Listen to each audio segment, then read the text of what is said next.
नमस्कार. 9:30च्या बातमीपत्रात मी विनायक घोडे आपलं स्वागत करतो. सुरुवातीला एक नजर ठळक बातम्यांवर. ब्रिटन दौऱ्याच्या दुसऱ्या दिवशी आज पंतप्रधान मोदी आणि कॅमेरून यांच्या द्विपक्षीय मुद्द्यांवर चर्चा. ब्रिटनमधल्या उद्योजकांना भारतात गुंतवणूक करण्याचं मोदींचं आवाहन. भारत आणि ब्रिटन दरम्यान 9 अब्ज पाऊंड मूल्याच्या व्यापारी करारांवर स्वाक्षऱ्या.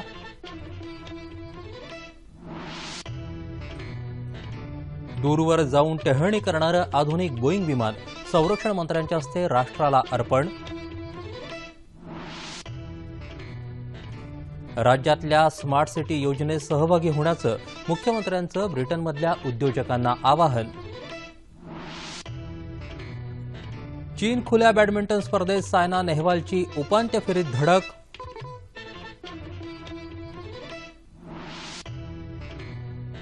भारत दक्षिण आफ्रिका दरम्यान दुसरा क्रिकेट कसोटी सामना उद्यापासून बंगळुरू इथं. इशांत शर्माचं भारतीय संघात पुनरागमन. आणि तामिळनाडूमध्ये गेले काही दिवस होत असलेल्या मुसळधार पावसामुळे 55 जणांचा बळी. अजूनही काही दिवस मुसळधार पावसाची शक्यता. नमस्कार. आता बातम्या विस्तारानं पाहूयात. इंग्लंड दौऱ्याच्या आजच्या दुसऱ्या दिवशी पंतप्रधान नरेंद्र मोदी यांनी इंग्लंडचे पंतप्रधान डेव्हिड कॅमेरून यांच्याशी त्यांच्या निवासस्थानी चर्चा केली. पंतप्रधानांनी कॅमेरून यांना भारतातर्फे काही भेटवस्तू प्रदान केल्या. पंतप्रधानांनी इंग्लंडमधल्या विविध कंपन्यांच्या मुख्य कार्यकारी अधिकाऱ्यांशी गिल्ड हॉल इथं संवाद साधला.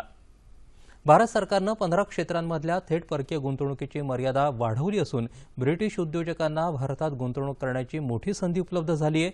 विविध औद्योगिक उत्पादनं, स्मार्ट सिटी योजना, पायाभूत सुविधांचा विकास, गृहबांधणी तसंच ऊर्जा क्षेत्रात मेक इन इंडियाच्या माध्यमातून गुंतवणूक करणं उभयतांच्या दृष्टीनं लाभदायक ठरेल असा विश्वास पंतप्रधान मोदी यांनी यावेळी व्यक्त केला.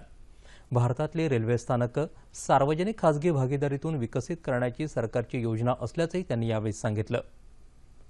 संरक्षण उत्पादनं म्हणजे मेक इन इंडिया योजनेचा कणा असल्याचंही त्यांनी या बैठकीत स्पष्ट केलं.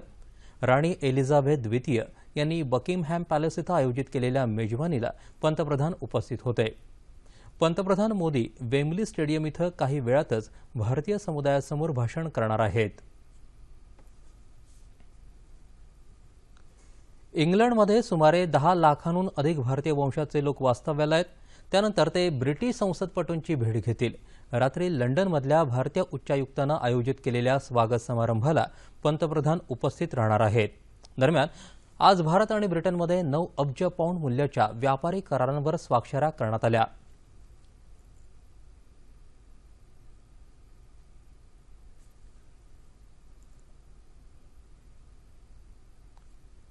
आज भाऊबीज. भाऊ आणि बहिणीचं नातं अधिक दृढ करणारी एक महत्त्वाची परंपरा. राज्यात सर्वत्र दिवाळी मोठ्या उत्साहात साजरी होते. या निमित्तानं समाजातल्या दुर्बल घटकांसाठीही राज्यभरात आज विविध कार्यक्रमांचं आयोजन करण्यात आलं होतं. आज भाऊबीज. 5 दिवसांच्या दिवाळीच्या अखेरच्या दिवशी येणारा हा सण म्हणजे भाऊ आणि बहिणीचं नातं अधिक दृढ करणारा उत्सव. या भाऊबीजेचं औचित्य साधत शहीद तसंच बेपत्ता झालेल्या जवानांच्या वीरपत्नींचा निवृत्त ब्रिगेडियर हेमंत महाजन यांच्या हस्ते पुण्यात सत्कार करण्यात आला. या वीरपत्नींना मानसिक आधार मिळावा तसंच त्यांच्याप्रती कृतज्ञतेची भावना व्यक्त करण्यासाठी हा सोहळा आयोजित करण्यात आला होता. महाराष्ट्रातल्या पोलिसांनी गडचिरोली इथल्या गरीब आदिवासी नागरिकांना दिवाळीची अनोखी भेट दिली. यावेळी नागरिकांना दैनंदिन वापराचं साहित्य आणि नवीन कपड्यांचं वाटप करण्यात आलं. नाशिक, मुंबई, पुणे यांच्यासह विविध शहरातल्या पोलीस विभागातल्या अधिकाऱ्यांनी निधी गोळा करून जवळपास 1000 गरिबांना या भेटवस्तू दिल्या आहेत. पोलिसांच्या या स्तुत्य उपक्रमामुळे गडचिरोलीसारख्या दुर्गम भागात राहणाऱ्या गरीब आदिवासींच्या चेहऱ्यावर हास्य फुललं आहे. दिवाळी या तेजोमय उत्सवात उपेक्षित पारधी समाजाच्या आयुष्यात सुखाचे दीप उजळवण्यासाठी आज अमरावती शहरातल्या सिटी कोतवाली पोलिसांनी पारधी महिलांना साड्या, पुरुषांना आणि लहान मुलांना नवीन कपडे तसंच लाडू, चिवडा आणि मिठाईचं वाटप केलं. अभिनेत्री सुरुची आडारकर हिनंही आज भाऊबीज मोठ्या उत्साहात साजरी केली. खरं तर दरवर्षीची दिवाळी माझ्यासाठी खूप स्पेशल असते, तशीच यावर्षीची सुद्धा आहे. यावर्षीचं कारण असं आहे की मी लहानपणापासून जिथे राहायचे तिथून आता दुसरीकडे शिफ्ट झाले, त्यामुळे ह्या घरातली माझी पहिली दिवाळी आहे. यावर्षी दिवाळीच्या निमित्ताने बिझी आहेच मी तशी थोडीफार, पण येस, यावर्षी मी थोडा वेळ तरी देऊ शकते घरच्यांना, याचं मला खूप छान वाटतं. भावा बहिणींच्या पवित्र प्रेमाचं प्रतीक असलेल्या भाऊबीजेच्या परंपरेनं आबालवृद्धांच्या आवडत्या दिवाळी सणाची आज सांगता होत आहे.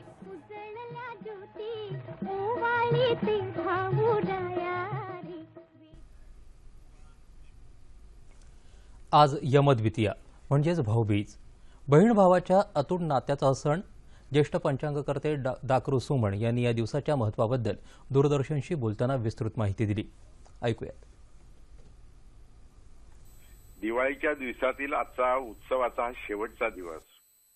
या दिवशी मृत्यूदेव यम आपली बहीण यमी हिच्या घरी भाऊबीजेसाठी गेला होता, अशी कथा आहे. भारतीय संस्कृतीमध्ये कुटुंबातील प्रत्येक नात्याला महत्त्व दिलेले आहे, तसं ते आज भाऊ बहिणीच्या नात्याला दिलेलं आहे. भाऊबीजेच्या दिवशी भाऊ बहिणीच्या घरी जातो. बहीण प्रेमाने त्याला ओवाळते. भाऊ बहिणीला प्रेमाने भाऊबीज देतो. या सणाच्या निमित्तानं बहीण भावाची भेट होत असते.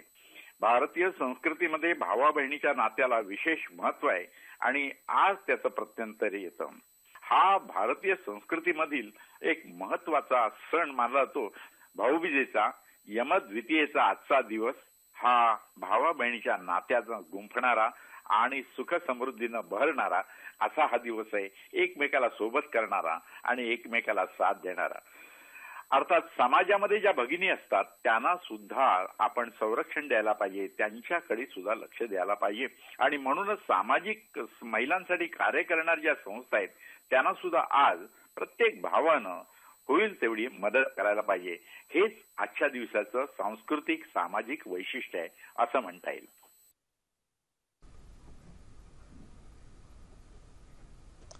आज भाऊबीज.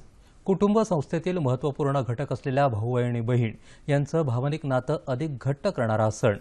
बदलत्या भौतिक युगात परस्पर थेट संवादाचं सूत्र अधिक समृद्ध करण्यासाठी अशा प्रसंगांचं अधिक महत्त्व असतं. याच अनुषंगानं सांगतिक संवाद साधण्यासाठी भेटीला आले आहेत सुप्रसिद्ध गायक संगीतकार विजय गटलेवार. नमस्कार विजयजी, 9:30च्या बातमीपत्रात आपलं स्वागत. नमस्कार. आज भाऊबीज. अतिशय तरल आणि हळूवार असं नातं असतं भाऊ बहिणीचं. असेच अनेक सण आपलं एकूण दिवाळीमध्ये आलेले आहेत, जसं पाडवा काल झालं, आज भाऊबीज आहे. तर घरपण बांधून ठेवण्यासाठी या सणांचं महत्त्व कसं वाटतं तुम्हाला? नाही, खूप महत्त्व आहे या सगळ्या सणांचं, कारण की आज भाऊबीज आहे. महत्त्वाचं म्हणजे बहीण आणि भावाचं इतकं सुंदर नातं ते. आणि या सणांचं खूप महत्त्व आहे आपल्या आयुष्यामध्ये. त्या गोष्टी आपल्याला एक बांधून ठेवतात, जवळ आणतात, परिवार एक जवळ येतो, आनंदाच्या गोष्टी आपण साजऱ्या करतो सगळे मिळून. त्याच्यापेक्षा मोठं अजून काय असू शकते? बऱ्याचदा असं होतं की कलावंत जे असतात त्यांना आपली कला सादर करण्यासाठी म्हणा किंवा कामाच्या निमित्तानं घर सोडून दूर यावं लागतं, जसं तुम्ही सुद्धा आलेला आहात. तर अशा वेळी इथंच एक कुटुंब तयार होतं. तर इथल्या कुटुंबाबद्दल आणि इथल्या दिवाळीबद्दल काय वाटतं तुम्हाला? मी थोडं मागे जाऊन थोडं सांगतो की मी 20 वर्ष झाली मी बाहेर आहे. अच्छा. म्हणजे गाण्याचा वेळ तर होताच मला, की मला गायकच व्हायचं, संगीतकारच व्हायचं. या सगळ्या गोष्टी ठरलेल्या आहेत आणि मी सगळ्या गोष्टी ठरवून केल्यात.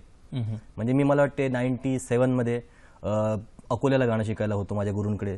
माझे गुरुजी संजय पत्की त्यांच्याकडे होतो. तर मला म्हणजे मला तशी सख्खी बहीण नाही आहे, पण मी जिथे जिथे गेलो तिथे मला माझ्यावर प्रेम करणारे इतक्या माझ्या त्या बहिणी सगळ्या, म्हणजे त्या खूप मला मदत केली त्या लोकांनी. प्रत्येक वेळेला विचारपूस करायची की विजय तुझं चांगलं चाललंय ना, कसं चाललंय, काही तुला प्रॉब्लेम आहे का. ती ही जी आपुलकी आहे, मला बहीण जरी सख्खी तर मला नाही आहे, तरी मला कधी जाणीव त्याची झाली नाही की मला बहीण नाही आहे. ह्या सगळ्या माझ्या काही काही आहेत, आता नावं घेऊ शकत नाही सगळ्यांची. तर खूप मला मदत केली त्या लोकांनी, भयंकर मदत केली. माझा परिवार मला वाटतं 20 वर्षातला हा माझा जर्नीतला परिवार आहे, खूप मोठा परिवार आहे माझा. अशा एक भावनिक हे जे आंदोलन आहे त्या अनुषंगानं एखादं गाणं? मी रियालिटी शोमध्ये जे फर्स्ट टाइम मी माझं एक गाणं गायलं, म्हणजे जसं गाणं हिट आहे खूप ते, पण मी फर्स्ट टाइम ते गायलं, त्याच्यामुळे ते गाणं खूप जवळचं आहे आणि भावनिक नातं त्या गाण्याशी खूप लोकांचं जोडतं. तर ते मी थोडंसं ऐकतो. वा. मन उधाण वाऱ्याचे, गुज पावसाचे, का होते बेभान कसे गहिवरते. मन उधाण वाऱ्याचे, आकाशी स्वप्नांच्या हरपून गाव फिरते. हुरहुर त्या सांजेला कधी एकटेच झुरते. सावरते बावरते जळते अडखडते कापडते. कधी आशेच्या हिंदोळ्यावर मन हे वेळे झुलते, मन तरंग होऊन पाण्यावरती फिरते, अनक्षणात फिरून या भाळाला भिडते, मन उधाण वाऱ्याचे गुज पावसाचे. वा, क्या बात आहे. स्ट्रगलचा काळ खूप कठीण असतो आणि तुमची सुरुवात सुद्धा मला वाटतं जिथे ब्रेक मिळाला आपण असं म्हणतो आजच्या भाषेमध्ये Yes. सह्याद्रीपासूनच झाली आहे. तर या सगळ्या काळाबद्दल सगळं सांगा. मी 2000 साली मुंबईला आलो आणि तेव्हा सगळं चाललं होतं, सगळं बघत होतो पिक्चर. म्हणजे तेव्हा मला खूप ती उत्सुकता असायची की अरे पिक्चर बनतो पण कसा बनतो काहीच कळत नव्हतं. मग ते शोधायला 2 वर्ष गेलीत आणि ते करत असताना मी महाराष्ट्र संगीत रत्न म्हणून एक कार्यक्रम आपला सह्याद्रीचा 2006च्या फर्स्टमध्ये, बरोबर. तर तिथे मी असंच गेलो. मी पुण्याला ऑडिशन दिली, गेलो, माझं सिलेक्शन झालं. तर ते मी माझं लुक बघून जरा डिरेक्टर त्यांना हा कोण मुलगा आहे, लांब केस आहे, तर विचित्र काहीतरी दिसतोय हा. पण मी जेव्हा गायलो तिकडे तर ते सगळे माझ्या प्रेमात पडले आणि फर्स्ट मला वाटते मी टेलिव्हिजनमध्ये जर कुठे दिसलो तर दूरदर्शनवर दिसलो. क्या बात आहे. त्याच्यामुळे दूरदर्शनसोबत एक वेगळं नातं आहे. आणि तेव्हा माझी एक ओळख पण त्यावेळेला खूप चांगली निर्माण झाली की माझी गाण्याची स्टाईल थोडी वेगळी होती. तर मला एक प्रसिद्धी पण तिथून मिळायला लागली. ती प्रसिद्धी मी थोडं तिथून मी बघायला लागलो की हा प्रसिद्धी काय असते, लोक कसे ओळखतात, या सगळ्या गोष्टी. पुढे मला वाटतं मोठ्या रियालिटी शोमध्ये तुम्ही यशस्वी झालात आणि गझल हा तुमचा एक खूप आवडीचा प्रांत होता. लोकांना सुद्धा तुमची गझल खूप आवडायची. Yes. तर अशी गझलची एखादी आठवण? बेसिक मला गझल माझ्या आवडीचा विषय आहे आणि पण मला सगळंच करायचं. म्हणजे नुसतं मला गझल नाही, मी भावगीत, गझल असेल, वेस्टर्न सॉन्ग असेल, भक्तिगीत असेल, या सगळ्या प्रकारची गाणी मी चांगले व्यवस्थित गाऊ शकतो, करू शकतो. तर मला ते सगळं करायचं होतं. मला कुठल्याही प्रकारचं एक लेबल असते, बरोबर. ज्याने लोक काय अरे हा गझल गायकार, हा गझल चांगला गातो, बाकी तुम्ही किती चांगलं गा, नाही यार हा गझल चांगला गातो. तर मी काही दिवस ते ड्रॉप केलं. गझल मी आता स्वतःसाठी गातो. मी माझ्या घरी आता जसं मी काल हरिजींची गझल गात होतो, हरिहरजी, तर मला ती गझल खूप आवडते. ते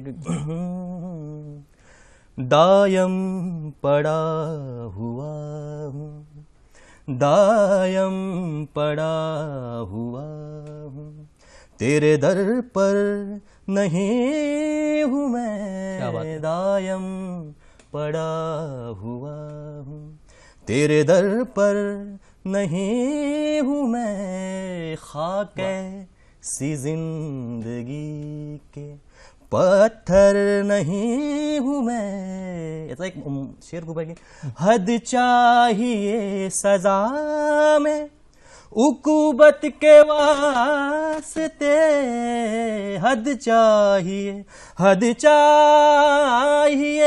सजा में, वाह, हद चाहिए सजा में उकुबत के वास्ते.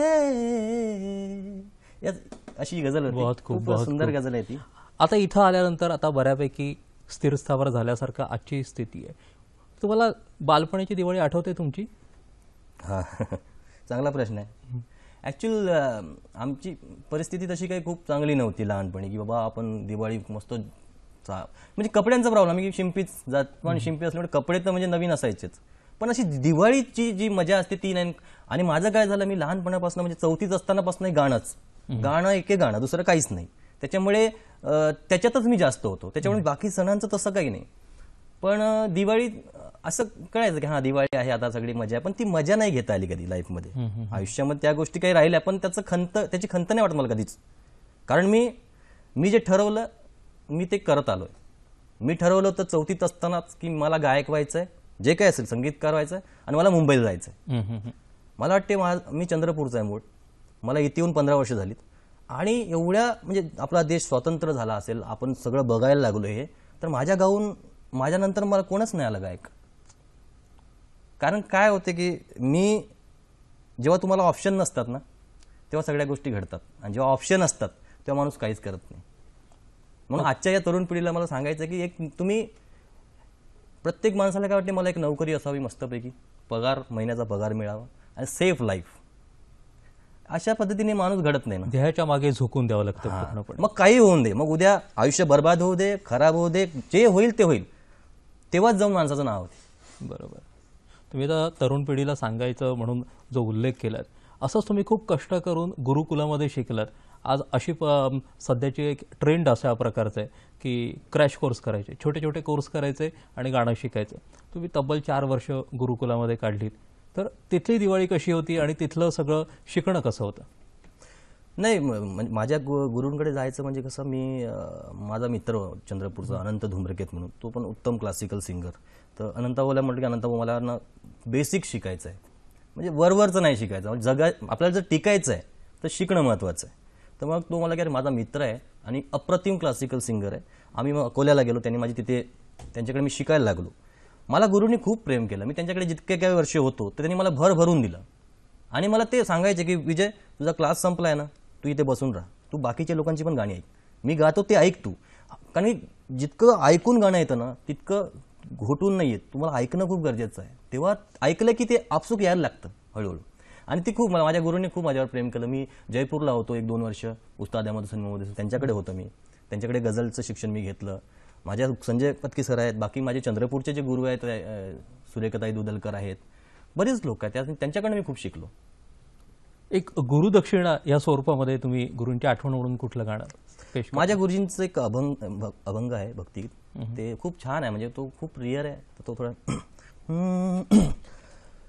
विठ्ठल रुक्मिणी सहित गरुड हनुमंत, विठ्ठल रुक्मिणी सहित गरुड हनुमंत, आणिक संत महंत, आणिक संत महंत जमा झाले. विठ्ठल रुक्मिणी सहित गरुड हनुमंत, गंधर्व आणि देव आले सुरगण, गंधर्व आणि देव आले सुरगण, चालली विमाने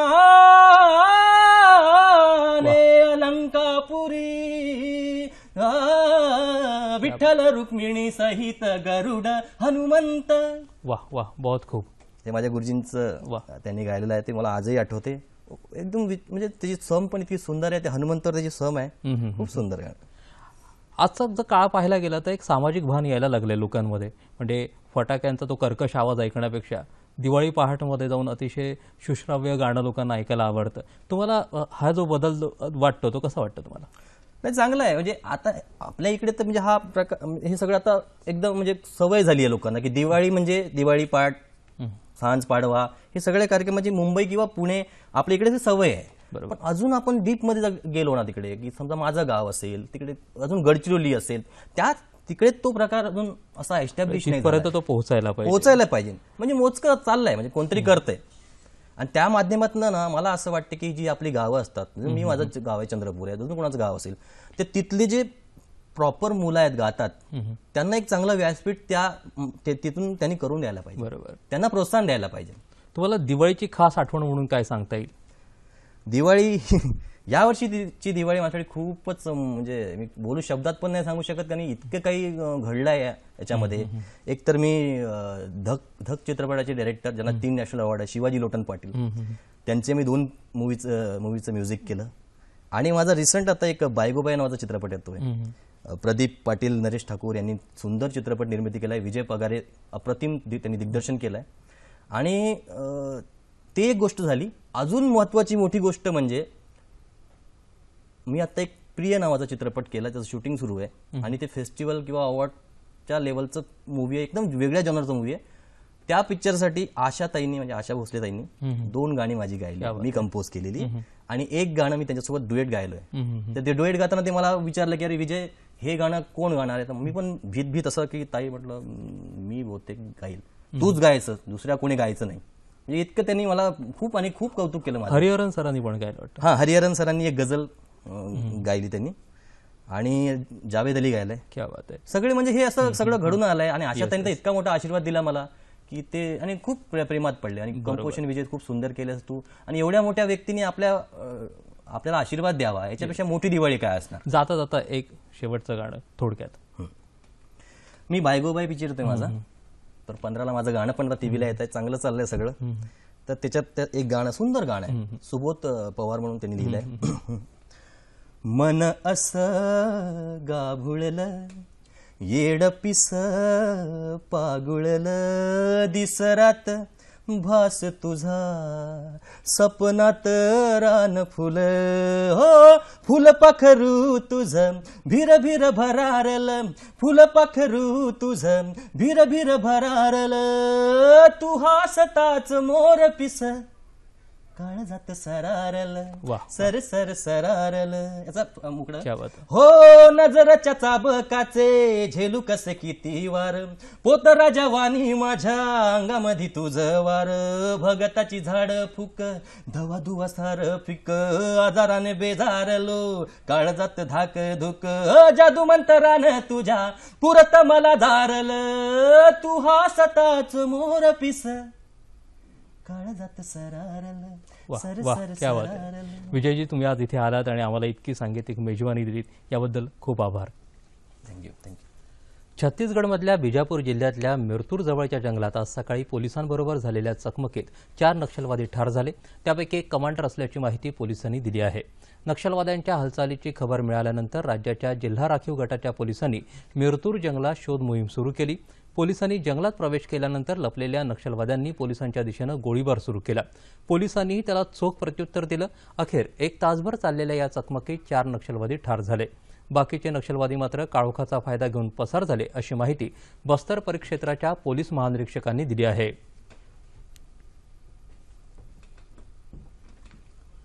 मुंबई आणि नवी मुंबईला लागून असलेल्या नैना या नव्या आणि आधुनिक शहराची उभारणी करण्यात येत असून हे शहर मुंबईपेक्षा मोठं असेल.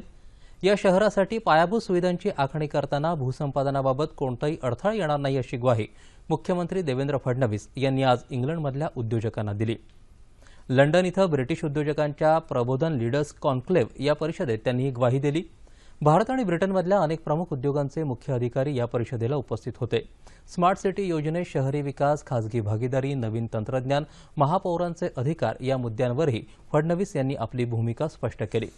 मुख्यमंत्र्यांनी काल लंडनमध्ये स्टरलाइट उद्योग समूहाचे अध्यक्ष अनिल अग्रवाल आणि वेदांत समूहाचे मुख्य कार्यकारी अधिकारी टॉम अल्बानीज यांच्याशी चर्चा केली. औरंगाबाद इथं कार्यरत असलेल्या स्टरलाइट समूहानं राज्यात येत्या 5 वर्षात एलसीडी पॅनल फॅब प्रकल्पात 16,000 कोटी रुपयांची मोठी गुंतवणूक करण्याचा मानस यावेळी व्यक्त केला आहे. देशाच्या भविष्याबाबत मोठी स्वप्न बघण्यासाठी आणि आपल्यातल्या क्षमतांचा पूर्ण शोध घेण्यासाठी मुलांना प्रोत्साहन दिलं पाहिजे असं राष्ट्रपती प्रणव मुखर्जी यांनी म्हटलं आहे. बालदिनाच्या पूर्वसंध्येला केंद्रीय महिला आणि बालविकास मंत्रालयाला राष्ट्रपतींनी संदेशपत्र पाठवलंय. बालदिनानिमित्तानं महिला आणि बालविकास मंत्रालयातर्फे उद्या विविध पुरस्कार दिले जाणार आहेत. त्यानिमित्तानं राष्ट्रपतींनी हे संदेशपत्र पाठवलं आहे. या पत्रात राष्ट्रपतींनी मंत्रालयाचं कौतुक केलं आहे आणि पुरस्कार विजेत्यांचं अभिनंदन केलं आहे. राष्ट्रपतींनी देशातल्या सर्व मुलांना बालदिनाच्या शुभेच्छाही दिल्या आहेत. आघाडी सरकारच्या काळात आमच्या समन्वय होता, त्यामुळे देशाची प्रगती झाली असं माजी केंद्रीय गृहमंत्री सुशीलकुमार शिंदे यांनी म्हटलं आहे. ते आज पंढरपूर इथं पत्रकार परिषदेत बोलत होते. बिहारमधला भाजपाचा पराभव हा पंतप्रधान नरेंद्र मोदी आणि भाजपा अध्यक्ष अमित शहा यांच्या एकाधिकारशाही प्रवृत्तीचा पराभव असून धर्मनिरपेक्ष पक्षांनी एकत्र येण्याची प्रक्रिया सुरू झाल्याचं ते म्हणाले. तत्पूर्वी आज पंढरपूर इथल्या विठ्ठल सहकारी साखर कारखान्याच्या वीज निर्मिती केंद्र विस्तारीकरणाचा शुभारंभ राष्ट्रवादी काँग्रेसचे अध्यक्ष शरद पवार यांच्या हस्ते झाला. माजी केंद्रीय गृहमंत्री सुशीलकुमार शिंदे कार्यक्रमाच्या अध्यक्षस्थानी होते. विठ्ठल सहकारी साखर कारखान्याच्या गाळप क्षमतेचं विस्तारीकरणही माजी मुख्यमंत्री पृथ्वीराज चव्हाण यांच्या हस्ते झालं. माजी मुख्यमंत्री अशोक चव्हाण कार्यक्रमाच्या अध्यक्षस्थानी होते.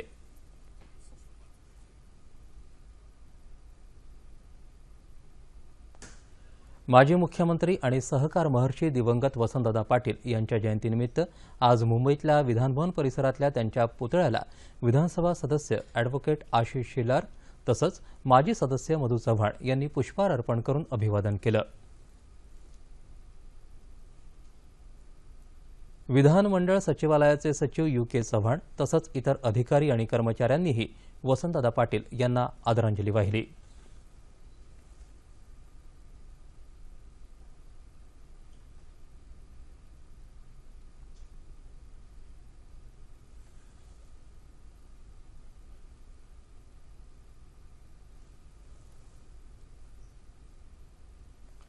चीनमध्ये सुरू असलेल्या खुल्या बॅडमिंटन स्पर्धेत भारताच्या सायना नेहवाल हिनं आज उपांत्य फेरीत धडक मारली. आज झालेल्या उपांत्यपूर्व लढतीत तिनं जपानच्या नोझोमी ओकुहारा हिचा 21-16, 21-13 अशा सरळ गेम्समध्ये पराभव केला.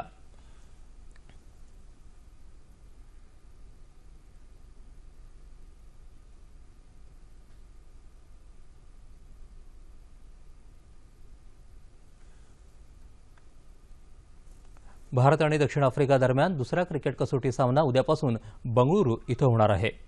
भारतीय संघात जलदगती गोलंदाज इशांत शर्माचं पुनरागमन होत असून आफ्रिका संघातील मॉर्ने मॉर्कल आणि जेपी ड्युमिनीही दुखापतीतून सावरले आहेत. दक्षिण आफ्रिकेचा जलदगती गोलंदाज व्हर्नर फिनलँडर दुखापतीमुळे उर्वरित कसोटी मालिकेला मुकणार आहे. दक्षिण आफ्रिकेच्या एबी डिव्हिलियर्सचा हा 100वा क्रिकेट कसोटी सामना असेल. मोहालीची पहिली कसोटी 108 धावांनी जिंकून भारतानं 4 सामन्यांच्या मालिकेत 1-0 अशी आघाडी घेतली आहे. तामिळनाडूमध्ये गेल्या आठवडाभर सुरू असलेल्या मुसळधार पावसानं आतापर्यंत 55 बळी घेतले असून सर्वसामान्य जनजीवन विस्कळीत झालं आहे. या पावसामुळे रेल्वे आणि विमानसेवाही विलंबानं सुरू असून अनेक ठिकाणी पूरसदृश परिस्थिती निर्माण झाली आहे. कांचीपुरम आणि वेल्लोर जिल्ह्यात येत्या 24 तासात अतिवृष्टीची शक्यता असून राज्यात अनेक ठिकाणी जोरदार पावसाचा अंदाज हवामान विभागानं व्यक्त केला आहे. तामिळनाडूमध्ये आगामी 5 दिवस पावसाळी वातावरण कायम राहील असं हवामान खात्यानं म्हटलं आहे.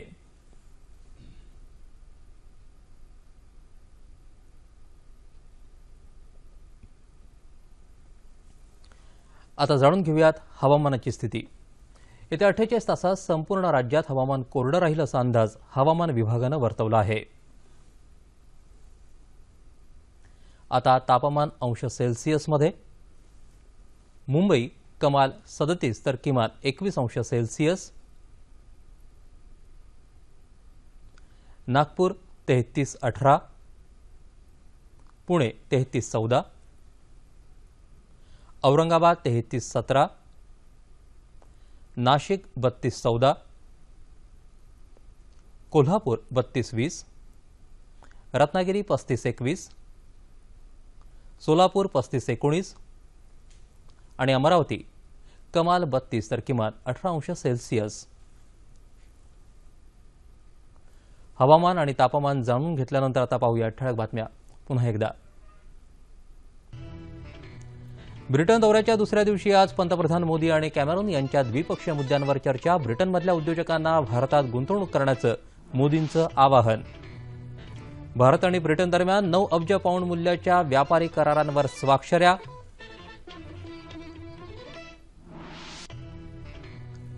दूरवर जाऊन टेहळणी करणारं आधुनिक बोईंग विमान संरक्षण मंत्र्यांच्या हस्ते राष्ट्राला अर्पण. राज्यातल्या स्मार्ट सिटी योजनेत सहभागी होण्याचं मुख्यमंत्र्यांचं ब्रिटनमधल्या उद्योजकांना आवाहन. चीन खुल्या बॅडमिंटन स्पर्धेत सायना नेहवालची उपांत्य फेरीत धडक.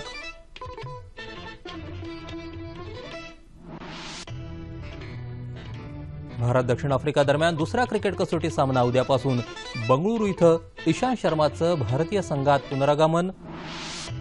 आणि तामिळनाडूमध्ये गेले काही दिवस होत असलेल्या मुसळधार पावसामुळे 55 जणांचा बळी, अजूनही काही दिवस मुसळधार पावसाची शक्यता. याबरोबरच हे बातमीपत्र संपलं. पुन्हा भेटूया उद्या सकाळी 8:30 वाजता आपल्या सह्याद्री वाहिनीवर. नमस्कार.